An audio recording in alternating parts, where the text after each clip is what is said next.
All right, ladies and gentlemen, you are welcome to another great episode on your favorite political talk show, The Truth, with Ben Jokes. Terror attacks. After cancelling foreign trips, Tinubu ought to relocate to Kebbi, says PDP. Now, that was PDP being funny there, saying that Tinubu has to relocate to Kebbi State, where those school children were kidnapped. It's not about relocating there. Nobody is saying you necessarily have to relocate there. What we are saying is that, do they have the political will in APC to actually combat terrorism in Nigeria? And Tinubu has actually ordered his Minister of State for Defense, Metawale, to relocate to Kebbi State. Look at it. Tinubu orders Defense Minister Metawale to relocate to Kebbi, ensure rescue of abducted schoolgirls. But then I recall when he asked the IG of Police and Chief of Army Staff to relocate to Benue after the slaughtering of over 200 in Yelwata. What did they do? They went there and they didn't even spend up to 1 hour.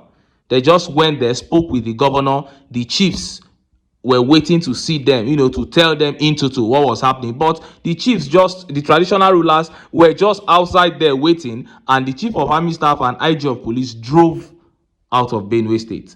That was what happened. So everything is just gimmick. We are relocating there. We are doing this and that. That is not what Nigerians need. What Nigerians are saying is that be committed. Have the political will to put an end to these killings. But I'm sorry, that can never happen under the APC. As long as the APC remains in power, we will never see the back of insecurity in this country. Now, let us look at the top stories. First is that one coming out of Niger State. The government of Niger State has blamed the school for the recent kidnap of close to 200 students from that Catholic school in Niger State. And next is another big update that exposes the Tinubu administration. US Congress slammed Tinubu and the delegates that he sent from Nigeria. He said they are sitting back and sending delegation who come to lie about the situation of Nigeria,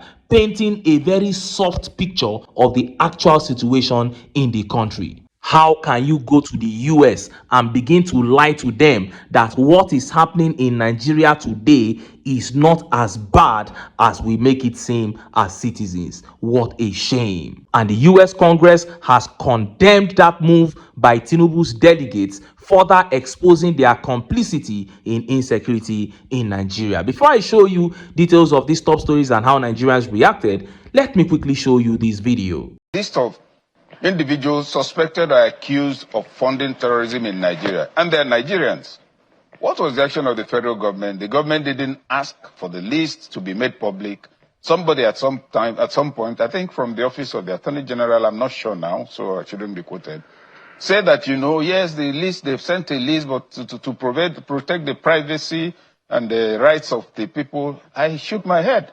Your privacy, your right, you've been named definitely and boldly by a country other than Nigeria as being responsible for this, because that's the result of their own forensic audit and investigations, and the names are not made public.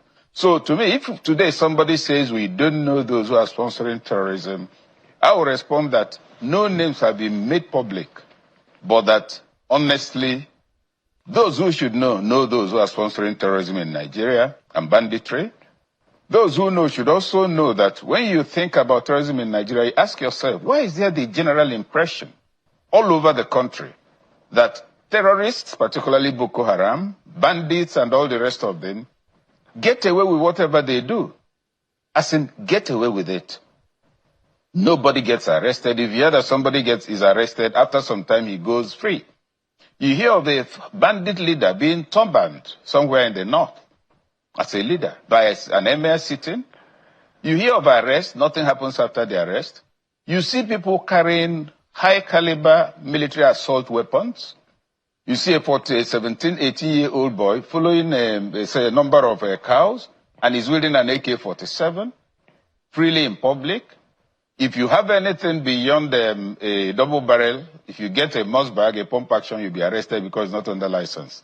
So that feeling that there's some kind of state endorsement State silence, or those who should know, looking away, has pervaded public consciousness, such that whether it's true or not, a lot of us, and I'm including myself, believe that there's the unfortunate suspicion that those who should stop this thing are not doing anything about it. You saw that more people are beginning to speak up on this matter. Sometimes I wonder how Nigerians just go silent on issues. Sometimes we raise certain issues, and after talking about them for like 1 or 2 days, we just sweep the issues under the carpet. Meanwhile, these issues are answers to many of the problems that we are going through in this country. How can the list of suspected terrorists be submitted to the federal government of Nigeria? They have not made the list public. They have not gone ahead to investigate the names on the list,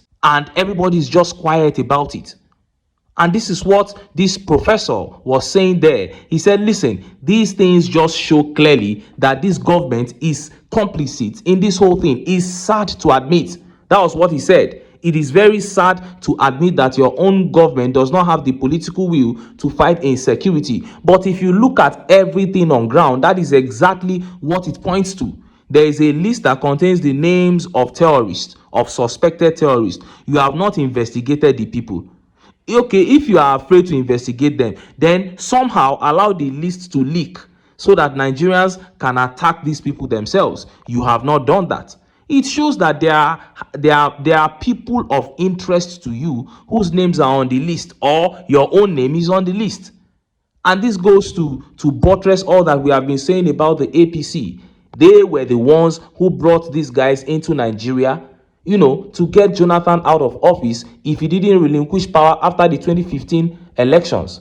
So if they are submitting any name there, I can bet you that over 80% of the names that will be on that list, over 95% of the names that will be on that list will be highly connected to the APC. And that explains why they have refused to make the list public. Now, let us look at the top stories. First is that one coming out of Niger state government blaming the Catholic school for the abduction of the school children. And next is that one coming from the US Congress. The US Congress has slammed Tinubu and all the delegates he sent for that meeting, saying they showed up to present a soft version of the disaster that is going on in Nigeria, thereby exposing their complicity in this whole debacle. Let's start by taking that update from Niger State. Look at how the papers reported it. Niger State government blames St. Mary's School for mass abduction of pupils. The Niger State government has blamed the management of St. Mary's School in Papiri, Agwara local government area for the mass abduction of pupils, accusing the school of violating a security directive issued weeks earlier based on intelligence warnings. In a press release signed by the secretary to the state government, Alhaji Abubakar Usman, the government said it received news of kidnapping with deep sadness. It added that the exact number of abducted pupils is yet to be confirmed as security agencies continue their assessment. According to the statement, the attack occurred despite prior intelligence indicating an increased threat level in parts of Niger North Senatorial District. The release said the government acted on the intelligence by issuing a clear directive suspending all construction activities and ordering the temporary closure of all boarding schools within the affected zone as a precautionary measure. The government, however, lamented that St. Mary's School disregarded the instruction. And Agboka here says, only in Nigeria you will see government blaming victims instead of taking responsibility of their failures. Agboka, I am not saying you are wrong, because the government, it is shameful that a government will ask people to vacate schools and vacate construction sites because they are afraid of terrorists. So it is very disgraceful that a government would say that. But if they actually issued this warning to this school and they refuse to heed it, then I will feel so embarrassed and so angry with the management of that school, because I don't know what you are doing in school that you have to endanger the lives of children. Don't you know the times that we are in Nigeria? Wait, what are you doing in school? If APC governor and a terrorist party is telling you that you should vacate a place, even if they have never kidnapped anybody in that place before, and an APC governor say you should vacate the place, how can you go ahead and remain in school, knowing fully well the situation of Nigeria, especially in that Niger state where terrorists took over an army base? If this school actually received that notice, then they should investigate the principal. The principal and some top people should be investigated because they may be complicit for endangering the lives of these children. And just as Nigerians were yet reacting to that update from a US congressman began making the rounds. Look at how the papers reported it. Killings. US congressman slams Tinubu for sitting back, sending delegation to give excuses. A United States congressman, Bill Huizenga, has accused the administration of Bola Tinubu of failing to take sufficient action in response to persistent attacks on Christian communities in Nigeria. Speaking on the situation while addressing Congress, Huizenga criticized what he described as the Nigerian government's tendency to downplay or excuse repeated killings in parts of the country.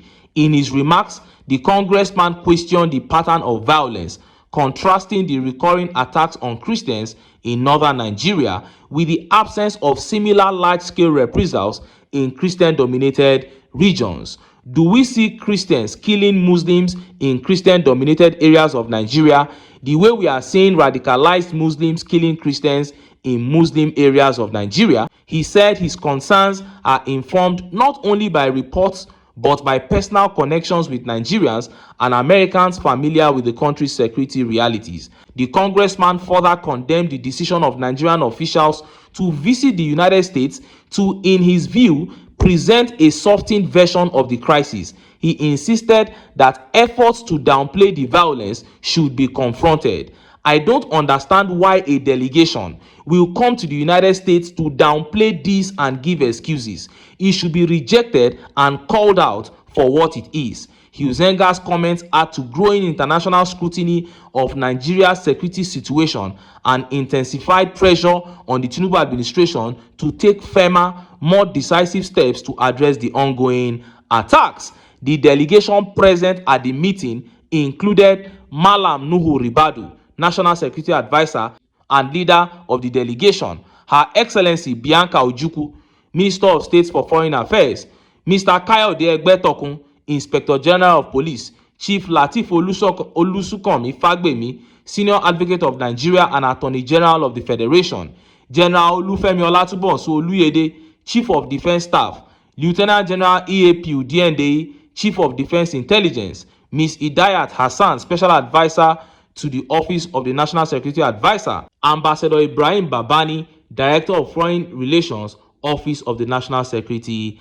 Advisor. Now, all these guys were present when this congressman lambasted them. He said he cannot believe that you sent such a huge delegation. The National Security Advisor, Nuhu Ribadu, was there. The Chief of Defence Staff, Oluyede, was there. The Attorney General of the Federation was there. The Inspector General of Police, Egbetokun, was there. And all they came to do was to downplay the situation in Nigeria. All they came to do was to tell the US that what is going on in Nigeria is not serious. Meanwhile, the US has the numbers. They have the statistics. So when somebody comes and he says, listen, it is not serious, and they are on X, they see all the tags that we tag them. Some of them have even started retweeting. Some of the lawmakers of US have started retweeting the incidences that we post on Twitter. Then these people will just pack themselves and go and tell them that nothing is happening here. It amounts to complicity, and that's exactly what that congressman is pointing out. And Olu Olabode here says, it is embarrassing that foreign lawmakers are calling out our government more than our own leaders. When a US congressman is louder about Nigerian killings than the people elected to protect citizens, it shows how unserious we've become as a nation. Accountability shouldn't have come from abroad. Our government must wake up and act decisively. Enough of the excuses. There is only one reason why a government can do like this. That is complicity. That is the only reason why US congressmen are more angry about what is happening in Nigeria than Nuhu, Ribadu and co. And Chidi here says they think USA is a country that they will use propaganda to deceive. They have their intels already. This is the US. You can't deceive them by propaganda. They know all those things that you are trying to hide. And Future here says that is Nigeria leaders for you. They prefer to spend billions to suppress the truth than building the nation. And it beats my imagination. These people prefer to spend billions, trillions to bribe to win an election than to just do the right thing in the society. They prefer to spend billions to suppress the truth than to follow the path of justice that does not cost you anything. These are people who are controlled by demons, people who have soiled their hands. I'm telling you. And this tweet here says, listen to the US committee hearing on the genocide of Christians in Nigeria and realize for the 18th time, perhaps, how useless our National House of Representatives and Senate are. Those good for nothings would rather be chanting, on your mandate, we shall stand. That is it. Very useless people. Look at US Congress talking about the killings in Nigeria. Very passionate, very orderly, and very in-depth and incisive. They go deep, break it down really well. What they do in Nigerian Senate or House of Rep is just to stand up, I do this, I second the motion, and before you know, they share money. What a shame. But it is not going to get any better under the APC. If we don't get the APC out of power, I'm sorry to say, this country will continue to sink deeper and deeper until we reach bottomless pit. Whether we are going to ever be able to get them out or not, it is left to be seen. Anyway, make I leave am here. Make I still enter town, make I go get some ogbonge political news wey una go like. Why? Because of una I dey here. So don't go away. Don't go away.